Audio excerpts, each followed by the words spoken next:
Hello दोस्तों, जय श्री राम। कैसे हो आप दोस्तों? मेरे इस चैनल आशा जी के स्टडी में आपका हार्दिक हार्दिक स्वागत है।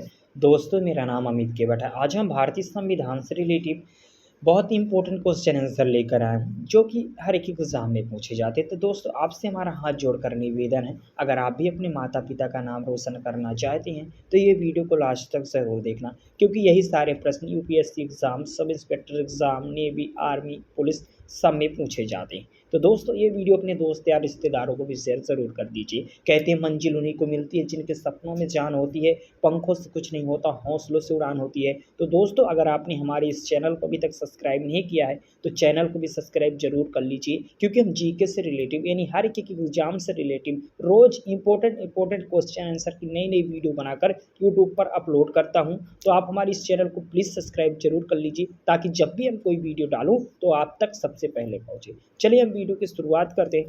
जैसा कि आपका पहला प्रश्न पूछा है, भारत में निम्नलिखित में से किसके अंतर्गत पंचायती राज प्रणाली की व्यवस्था की गई? इंपॉर्टेंट प्रश्न है। प्रश्न पूछ रहा है, भारत में निम्नलिखित में से किसके अंतर्गत पंचायती राज प्रणाली की व्यवस्था की गई? तो दोस्तों, किसके अंतर्गत प्रणाली की व्यवस्था की गई पंचायती राज की? तो वो है दोस्तों नीति निर्देशक सिद्धांत की। नीति निर्देशक सिद्धांत की व्यवस्था की गई, प्रणाली की व्यवस्था की गई पंचायती राज नीति निर्देशक सिद्धांत के द्वारा। तो पहले प्रश्न का जो राइट आंसर है आपका, वो हो जाएगा आपका सी। ठीक है दोस्तों, सी हो जाएगा राइट आंसर। अब चलते हैं अपने दूसरे प्रश्न की ओर। दूसरा प्रश्न क्या कह रहा है दोस्तों? वीडियो को लाइक कर देना और चैनल को भी सब्सक्राइब, क्योंकि वीडियो बनाने में बहुत मेहनत लगती है। दूसरा प्रश्न आपका पूछ रहा है, 2 अक्टूबर 1959 को भारत में पंचायती राज का शुभारंभ निम्नलिखित में से कहाँ पर किया गया था? इंपॉर्टेंट प्रश्न पूछ रहा, 2 अक्टूबर 1959 को भारत में पंचायती राज का शुभारंभ निम्नलिखित में से कहाँ पर किया गया था? तो दोस्तों, कहाँ पर किया गया था? नागौर राजस्थान। कहाँ? नागौर राजस्थान में किया गया था। तो दूसरे प्रश्न का जो राइट आंसर आपका हो जाएगा, ये क्या हो जाएगा? ऑप्शन ये आपका सही हो, राइट आंसर हो जाएगा। अब चलते हैं अपने नेक्स्ट क्वेश्चन की ओर। तीसरा प्रश्न क्या पूछ रहा है दोस्तों? तीसरा प्रश्न आपका पूछ रहा है, बलवंत राय मेहता समिति के अनुशंसाओं के आधार पर किस वर्ष पंचायती राज व्यवस्था को लागू किया? निम्नलिखित ऑप्शन में से। प्रश्न पूछ रहा है, बलवंत राय मेहता समिति के अनुशंसाओं के आधार पर किस वर्ष पंचायती राज व्यवस्था को लागू किया?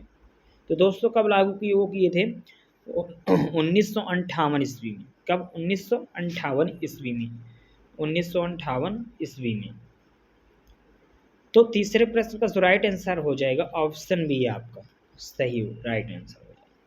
अब चलते हैं अपने नेक्स्ट क्वेश्चन की ओर। चौथा प्रश्न क्या कह रहा है? चौथे प्रश्न की ओर। चौथा प्रश्न आपका पूछ रहा है दोस्तों, पंचायती राज व्यवस्था अपनाई गई थी निम्नलिखित ऑप्शन में से। पंचायती राज व्यवस्था अपनाई गई थी।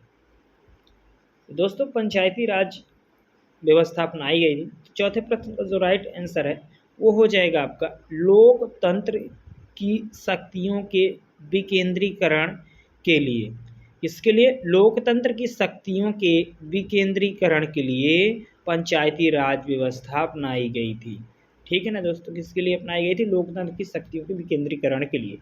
तो चौथे प्रश्न का जो राइट आंसर आपका हो जाएगा बी, ऑप्शन बी आपका राइट आंसर।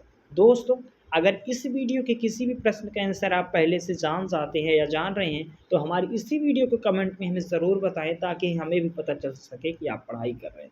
दोस्तों, आपको कैसे कमेंट करना है? जैसे प्रश्न क्रमांक 4 हो गए और ऑप्शन इसका सही है बी, तो आपको प्रश्न क्रमांक 4 लिख के बी लिख देना है। ऐसे किसी भी प्रश्न का आंसर आप जान रहे हैं 1 2 3 का, तो ABCD करके ऐसे आपको ऑप्शन लिख देना है। प्रश्न क्रमांक 4 डाल के बी लिख देंगे तो हम समझ जाएंगे। तो दोस्तों, वीडियो को बिल्कुल ध्यान से देखना, क्योंकि आपको अपना मुकाम हासिल करना है, आपको अपनी मंजिल पाना है, आपको अपना लक्ष्य पाना है और अपने माता पिता का नाम रोशन करना है। तो ये वीडियो आप बिल्कुल ध्यान से देखिएगा, क्योंकि यही सारे प्रश्न UPSC exam, sub inspector exam में पूछे जाते हैं। एक एक गुण से गड़ा भरता है। दोस्तों, वैसे भी आप बहुत समझदार हो, आपको ज़्यादा समझाने की कोई ज़रूरत नहीं। अब चलते हैं अपने नेक्स्ट क्वेश्चन की ओर। पाँचवा प्रश्न क्या पूछ रहा है? पाँचवा प्रश्न आपका पूछ रहा है, भारत में सही मायने में स्थानीय सुशासन का जनक किसे कहा जाता है? इंपॉर्टेंट प्रश्न। प्रश्न पूछ रहा है, भारत में सही मायने में स्थानीय शासन का जनक किसे कहा जाता है निम्नलिखित ऑप्शन में से? तो जो पांचवी प्रश्न का राइट आंसर हो जाएगा वो आपका हो जाएगा लॉर्ड रिपन को। किसको? लॉर्ड रिपन को भारत में सही मायने में स्थानीय सुशासन का जनक कहा जाता है, लॉर्ड रिपन को। तो पांचवें प्रश्न का जो राइट आंसर है ऑप्शन बी हो जाएगा आपका राइट आंसर। ठीक है दोस्तों, अब चलते हम अपने नेक्स्ट क्वेश्चन की ओर। छठवां प्रश्न क्या पूछ रहा है?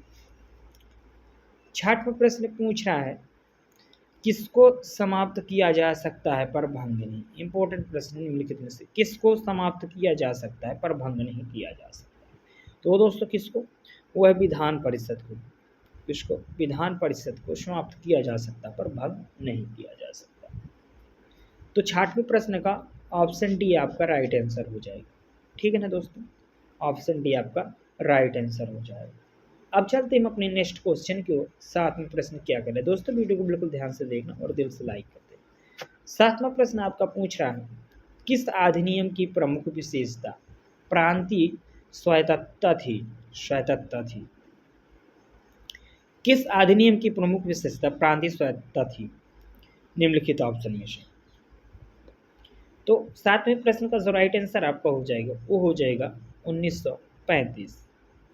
1935 राइट आंसर आपका हो जाएगा। तो सातवें प्रश्न का जो राइट आंसर है ऑप्शन ए आपका राइट आंसर हो जाएगा। अब चलते हैं अपने आठवें प्रश्न की ओर। आठवां प्रश्न क्या पूछ रहा है? आठवां प्रश्न आपका पूछ रहा है दोस्तों पुनर्गठित संविधान सभा में विभिन्न प्रांतों के लिए कितने प्रतिनिधि थे? इंपॉर्टेंट प्रश्न पूछ रहा है। प्रश्न इंपॉर्टेंट पूछ रहा है दोस्तों पुनर्गठित संविधान सभा में विभिन्न प्रांतों के लिए कितने प्रतिनिधि थे निम्नलिखित ऑप्शन में से? Option A 208, option B 229, option C 249 और ऑप्शन डी 289। तो दोस्तों इस प्रश्न का राइट आंसर आपको बताना है कमेंट में। ठीक है दोस्तों, अब चलते हैं अपने नौवें प्रश्न की ओर। नौवां प्रश्न क्या पूछ रहा है?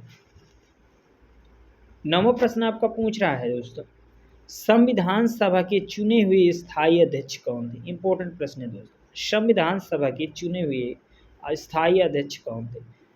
तो कौन थे दोस्तों? नौवें प्रश्न का जो राइट आंसर हो जाएगा वो हो जाएगा आपको डॉक्टर राजेंद्र प्रसाद।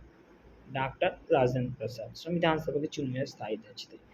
तो नौवें प्रश्न का ऑप्शन सी हो जाएगा आपका राइट आंसर।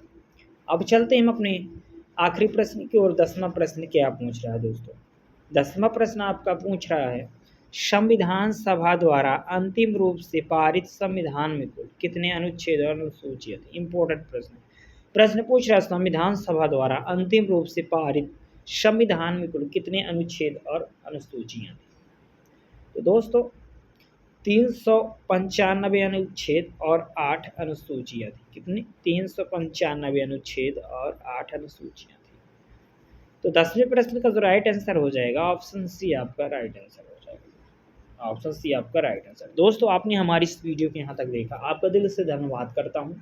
इस वीडियो के किसी भी प्रश्न का अगर आप आंसर पहले से जान गए तो जैसे मैंने आपको बताया था पहले कि किस तरह कमेंट करना, तो जरूर कमेंट जरूर करिए। आप कौन सी क्लास में पढ़ाई कर रहे हैं ये भी कमेंट करके हमें बताइएगा। तो दोस्तों ये वीडियो अपने दोस्त या रिश्तेदारों को भी शेयर ज़रूर कर दीजिए ताकि उनकी भी आपके हाथों कुछ हेल्प हो सके। तो ठीक है दोस्तों, वैसे भी आप ज़्यादा समझदार हो, आपको समझाने की कोई ज़्यादा ज़रूरत नहीं है। तो दोस्तों आपसे हमारा हाथ जोड़कर निवेदन है, अगर आपने हमारे इस चैनल को सब्सक्राइब नहीं किया है तो सब्सक्राइब ज़रूर कर लीजिए। दोस्तों हम इतनी मेहनत करते हैं वीडियो बनाने में तो सिर्फ आपके लिए करता हूँ, तो एक लाइक और सब्सक्राइब करने में आपका कुछ नहीं बिगड़ने वाला दोस्तों, उल्टा आपकी मदद होगी। तो चलिए दोस्तों आज की इस वीडियो में इतना ही। आपको मिलता हूँ अगली वीडियो में, तब तक के लिए जय श्री राम, जय हिंद, वंदे मातरम, भारत माता की जय।